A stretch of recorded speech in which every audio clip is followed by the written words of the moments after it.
नमस्कार दोस्तों, आज हम पढ़ेंगे महिला और बाल अपराध। तो चलिए स्टार्ट करते हैं अपनी आज की class. Sexual harassment of women at work place, prevention, provision और रिड्रेसल। यह अधिनियम 2013 का है और इस अधिनियम के तहत कहा गया है वर्क प्लेस पर महिलाओं से छेड़छाड़ करना, पौन दिखाना, स्पर्श करना अपराध है। 14 वर्ष से कम उम्र के बच्चों से मजदूरी करवाना भी अपराध के अंतर्गत आता है। माइन एक्ट ऑफ 1952 के तहत 18 वर्ष से कम उम्र के बच्चों से खदानों में कार्य करवाना अपराध है। Child labour provision and regulation act, जिसे हिंदी में बाल श्रम निषेध व विनियमन अधिनियम भी कहा जाता है, 1986 का है। इसके तहत कहा गया है 14 वर्ष से कम उम्र के बच्चों से खतरनाक काम करवाना अपराध है। Juvenile justice care and protection of children act, जिसे हिंदी में किशोर न्याय, देखभाल और बच्चों की सुरक्षा अधिनियम कहा जाता है, यह सन 2000 का है। किसी भी बच्चे से खतरनाक हालत में काम करवाना या बंधक बनाकर काम करवाना अपराध है। इस अधिनियम में 2006 और 2011 में संशोधन हो चुका है और 31 दिसंबर 2015 को नया कानून भी बना है। अधिनियम में 10 भाग व 112 धाराएं हैं। 86वें संविधान संशोधन 2002 के तहत अनुच्छेद 21A में 6 से 14 वर्ष के बच्चों के लिए शिक्षा अनिवार्य कर दी गई है। राइट टू एजुकेशन एक्ट, शिक्षा का अधिकार अधिनियम की धारा 17 में स्कूल में बच्चों को पीटा जाता है तो वह भी अपराध के अंतर्गत है। जुवेनाइल जस्टिस केयर एक्ट की धारा 23 के तहत बच्चे के साथ गंभीर मारपीट हो तो भारतीय दंड संहिता की धारा 323 मारपीट के लिए, 324 जख्मी करने के लिए, 325 गंभीर जख्म पहुंचाने के तहत मामला दर्ज होता है। पोक्सो एक्ट, जिसे protection of children from sexual offence भी कहा जाता है, यह अधिनियम 14 नवंबर 2012 का है। यह अधिनियम बच्चों के सेक्सुअल असोल्ट, सेक्सुअल हरेसमेंट और चाइल्ड पोर्नोग्राफी से संबंधित है। यह अधिनियम बाल यौन उत्पीड़न पर भी रोक लगाता है। स्त्री अपशिष्ट रूप प्रतिषेध अधिनियम 1986 का अधिनियम है।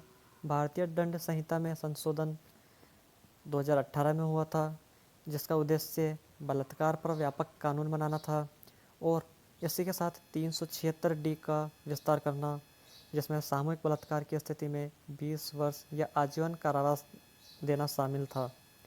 यौन संबंध बनाने की उम्र 18 वर्ष निर्धारित की गई। बलात्कार की स्थिति में पीड़िता की मृत्यु पर मृत्युदंड का प्रावधान किया गया। तेजाब हमले पर 10 वर्ष की सज़ा का प्रावधान किया गया।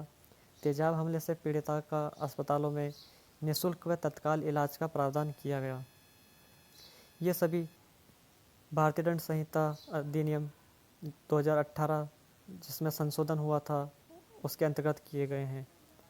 राष्ट्रीय बाल श्रम उन्मूलन प्राधिकरण 26 सितंबर 1994 को अस्तित्व में आया। अनुच्छेद 15(2) का क्लोज लिंग के आधार पर भेदभाव करने पर अंकुश लगाता है। अनुच्छेद 15 का क्लोज 3 कहता है कोई बात राज्य को स्त्रियों और बच्चों के लिए विशेष उपबंध करने से नहीं रोकेगी। अनुच्छेद 51 का क्लोज के का डे भारत के लोग ऐसी प्रथाओं का त्याग करेंगे जिससे महिलाओं का सम्मान कम होता हो। अब हम पढ़ेंगे सती रोकथाम अधिनियम 1987 के बारे में। ये लागू 3 जनवरी 1988 को हुआ। सीकर के दिवराला गांव की अंतिम सती रूप कंवर की घटना 4 सितंबर 1987 को हुई। इस समय तत्कालीन राजस्थान की महिला आयोग की अध्यक्षा लाड कुमारी जैन थी और तत्कालीन मुख्यमंत्री हरिदेव जोशी थे। तत्कालीन गृह मंत्री गुलाब सिंह सख्तावत थे। अंग्रेजों द्वारा सती प्रथा का अंत बंगाल सती अधिनियम 1829 से किया गया था।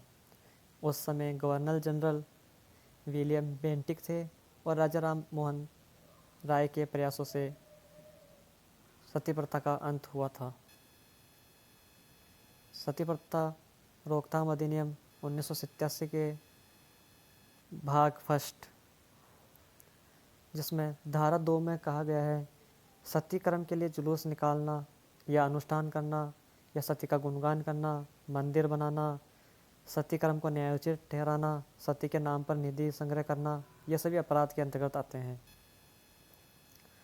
भाग 2 सती कर्म से संबंधित अपराधों के लिए दंड, जिसमें धारा 3 में सती होने का प्रयास करना, अगर कोई सती होने का प्रयास करती है तो 6 माह का कारावास या जुर्माना लगाया जा सकता है। धारा 4 में सती होने के लिए उकसाने पर आजीवन कारावास, और अगर सती हो जाती है तो आजीवन कारावास से लेकर मृत्युदंड तक की सज़ा का प्रावधान है। धारा 5 में सती का गुणगान करना, गौरव बढ़ाने के लिए दंड का प्रावधान है, जिसमें 7 वर्ष की सज़ा और 5,000 से लेकर 30,000 तक का जुर्माना लागू किया जा सकता है।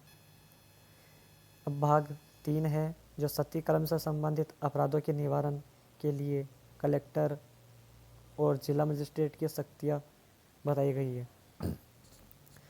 धारा 6 के अनुसार कुछ कार्यों के प्रतिषेध करने की शक्तियाँ, अगर कहीं पर सती कर्म किया जा रहा है या किया जाना है तो उस क्षेत्र को कलेक्टर या जिला मजिस्ट्रेट प्रतिषेध कर सकते हैं, यानी उस पर रोक लगा सकते हैं। गौरान्वन किया जा रहा है तो उस पर भी रोक लगाई जा सकती है।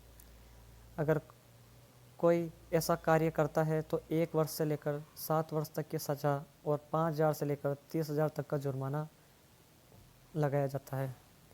धारा 7 कहती है कुछ मंदिरों और अन्य संरचनाओं को हटाने की शक्ति। राज्य सरकार की नज़र में कोई मंदिर या संरचना जो सती से संबंधित है, 20 वर्ष से कम पुराना है तो वह हटाने का आदेश दे सकती है। यह सवाल पहले राजस्थान पुलिस की भर्ती 2021 में आ चुका है। मंदिर की संरचना हटाने के लिए उप निरीक्षक के पंक्ति का पुलिस अधिकारी की निगरानी में हटाई जाएगी। धारा 7-8 बोलती है सती के नाम पर कोई निधि बनाई गई है या कोई पूंजी संग्रह की गई है तो जिला कलेक्टर और जिला मजिस्ट्रेट उसका अभिकरण कर सकता है।